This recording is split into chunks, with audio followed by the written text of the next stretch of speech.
The summer air of Germania in the ninth year of Augustus's reign was thick with the scent of damp earth and leather. From a slight rise, Publius Quinctilius Varus surveyed the sprawling encampment below, a testament to Roman order imposed upon a wild land. As governor, his confidence was as polished as the bronze fittings on his officers' cuirass. This was not a war zone but a province in the making, and the summer exercises were a mere formality, a show of strength to remind the local tribes of Rome's benevolent, unyielding grip. His trusted advisor stood beside him, a man who embodied the very success of Roman policy, Arminius, a prince of the Cherusci, a Roman citizen, and a decorated cavalry commander. The German's Latin was flawless, his manner calm and assured as he unrolled a map, suggesting a new route for the march back to winter quarters. It was a path through dense, untapped forest, a shortcut, he claimed, that would save precious days. The column that prepared to move was a city on the march. 3 full legions, the 17th, 18th, and 19th, formed its iron heart, their scarlet cloaks a vivid slash against the green landscape. Thousands of auxiliaries, cavalry, and a vast, groaning train of camp followers, merchants, and slaves stretched for miles along the riverbank. It was a display of imperial might so profound it felt invincible. Yet, a discordant note was whispered into Varus's ear just before departure. Segests, Arminius's own father-in-law, his face etched with a desperate urgency, pulled the governor aside. He spoke of betrayal, of secret gatherings in sacred groves, of a plot woven by the very man Varus called friend. Varus listened with polite impatience, then dismissed the warning with a wave of his hand. It was, he concluded, nothing but the bitter fruit of a barbarian family feud, unworthy of a Roman's consideration. He trusted the systems, the oaths, the civilized veneer. With a final, expansive gesture toward the dark line of trees that marked Arminius's proposed route, Governor Publius Quinctilius Varus gave the order to advance. The great machine of men and metal creaked into motion, leaving the open riverlands behind, its head plunging into the deep, waiting shadows of the Teutoburg Forest. The forest closed around the column like a tightening fist. The wide, confident riverbank was a memory, replaced by a narrow track walled by ancient oaks and tangled undergrowth. On the first morning, the sky, which had been a benign blue, curdled into a leaden gray. Then the rain began, not a gentle shower but a punishing deluge that turned the path into a churning river of slick, grasping mud. The march slowed to a nightmarish crawl.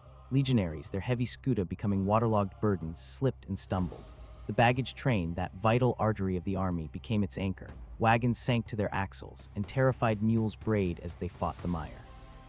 The column, already perilously elongated, stretched and fractured under the torrent. It was then in that cacophony of storm and struggle that the forest itself seemed to come alive. From the dense, dripping tree line on the high ground to their right, a sudden, sharp hissing cut through the drumming rain. It was the sound of flight, followed by a sickening chorus of impacts. Javelins and heavy Germanic spears erupted from the gloom, a lethal hail that found easy targets in the compressed, struggling mass below. Men fell without a cry, punched into the mud by iron points. A heartbeat of stunned silence was shattered by a thunderous roar as hundreds of warriors, their bodies painted for war, burst from concealment. They were led by a familiar figure on a tall horse, his Roman armor discarded for the trappings of his people. Arminius had shed his disguise. Chaos, absolute and consuming, descended.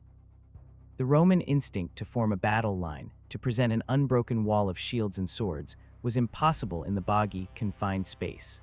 Orders were lost in the din. Sentries tried to wheel toward the threat, but collided with panicking camp followers and dying pack animals.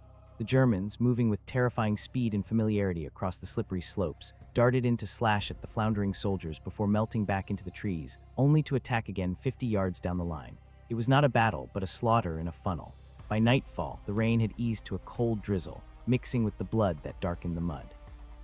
The Romans, bloodied and surrounded, managed to claw out a wretched makeshift camp on a patch of marginally higher ground. Fires were few. The cries of the wounded filled the damp air, and the darkness beyond the feeble palisade was alive with the distant, triumphant chants of the tribes. The legions, the pride of Rome, were trapped, their strength bleeding into the Germanic earth. Dawn brought no relief, only a grim continuation. The makeshift camp was a charnel pit of mud and misery. Varus, his fine cloak sodden and stained, understood the trap was complete. His only hope was a desperate breakout toward the last known Roman fort. Abandoning the baggage train was the first agonizing order. Wagons were set ablaze, creating a pyre of precious supplies that painted the fog with an infernal glow. The column, now a grim procession of survivors, pushed forward into the forest's throat, but the Germans had prepared the ground with meticulous cruelty. Hidden earthworks channeled the Romans into preordained paths. Giant oaks, felled with silent patience days before, lay across any potential avenue of escape, creating chaotic bottlenecks where discipline shattered entirely. The legions were funneled into killing zones where the air grew thick with spears. The forest floor became a grotesque carpet of the dead and dying. Heaps of Roman bodies lay piled against one another, their red cloaks now a uniform dark crimson. Germanic war cries echoed from the unseen woods, a taunting chorus that frayed the last nerves of the surviving centurions. Varus, riding amidst the ruin, saw his doom in the eyes of a dying standard-bearer clutching a shattered eagle. The governor's world of order, law, and civilized trust had evaporated, leaving only the raw truth of the wild. He would not be paraded in chains, a trophy for Arminius. As the final crumbling pocket of his legions made a last stand on a muddy knoll, surrounded by a ring of Germanic shields, Varus dismounted. With a trembling hand, he drew his gladius. He turned the hilt against the ground, placed the point against his chest, and with the last of his dignity fell upon it. The battle dissolved into final, isolated acts of butchery and surrender. When the last Roman cry was silenced, an eerie quiet settled over the woods. The victors moved slowly now, gathering trophies from the heaped dead. 3 legions had been annihilated. The Germanic losses, fought from perfect concealment and terrain, were minimal. The reign began. Again, a soft, cold wash over a field of 15,000 corpses, the great Roman machine forever broken in the Teutoburg mud. The news traveled to Rome with a slowness that made its eventual impact more terrible.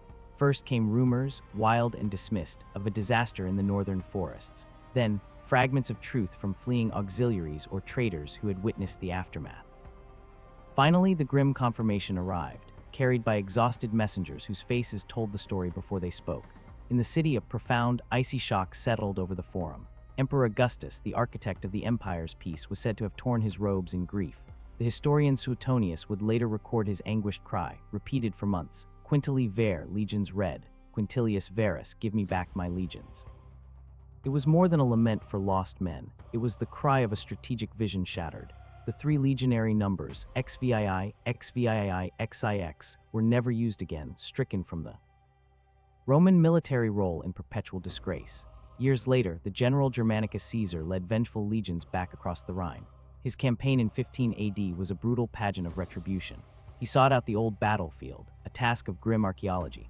Tacitus describes the scene his men found: bleaching bones scattered across the forest floor or piled in macabre mounds, skulls nailed to trees, and the remnants of altars where tribunes and centurions had been sacrificed.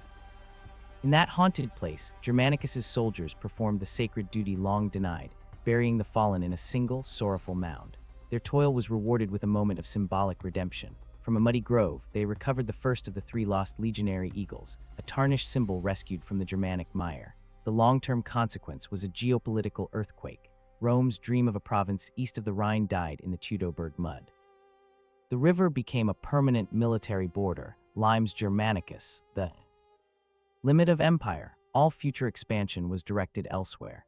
This strategic withdrawal, born of a single catastrophic week, would shape the course of European history for millennia, defining a Latin West and a Germanic East. The other 2 eagles were recovered through diplomacy and force decades later, and some Roman prisoners, grown old in captivity, were eventually liberated, living ghosts of the defeat. The modern legacy endures, from the towering Hermannstenkmal monument that celebrates Arminius as a German national hero, to the quiet, ongoing work of archaeologists at Calchris. There in the soil, they still find rusted nails from Roman sandals, silver coins minted before 9 AD, and the subtle, telling evidence of the Germanic earthworks, silent testimony to the day the forest forged a border and changed the world.